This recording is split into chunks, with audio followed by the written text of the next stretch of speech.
খারাপ লাগছে এটা বলতে যে বাংলাদেশিরা ভেবেছিলেন যে শেখ হাসিনাকে তারা তাড়িয়ে একটা নতুন বাংলাদেশ, একটা নতুন বাংলাদেশের নেতার তারা জন্ম দিচ্ছেন, কিন্তু আসলে কিচ্ছু যে বদলাচ্ছে না। যে যায় লঙ্কায় সেই হয় রাবণ।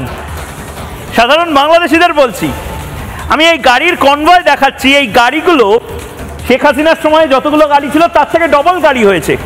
শেখ হাসিনার সময় আমি চ্যালেঞ্জ করে বলছি এতগুলো গাড়ি থাকতো না। দেখুন, এক একটা গাড়ি, লেক্সাসের গাড়ি, টয়োটার গাড়ি, বড় বড় লিমুজিন গাড়ি, ফরচুনার আছে, একের পর এক যে গাড়িগুলো রয়েছে, এবং তার পাশাপাশি যে নিরাপত্তা বলয়, মোহাম্মদ ইউনূস নিজেকে আম আদমি বা সাধারণ মানুষের প্রতিনিধি মনে করেন, কিন্তু মোহাম্মদ ইউনূস যে পরিমাণ নিরাপত্তা, যে পরিমাণ টাকা, যে পরিমাণ টাকার পেছনে টাকা এবং তার পেছনে টাকা খরচ করছেন নিজের পেছনে, সে ভয়ঙ্কর।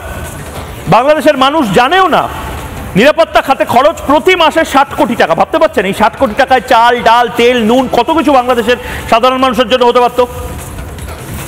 কোটি কোটি টাকা লুটে পুটে নেওয়ার জন্য মোহাম্মদ ইউনূসকে যেন পাঠানো হয়েছে।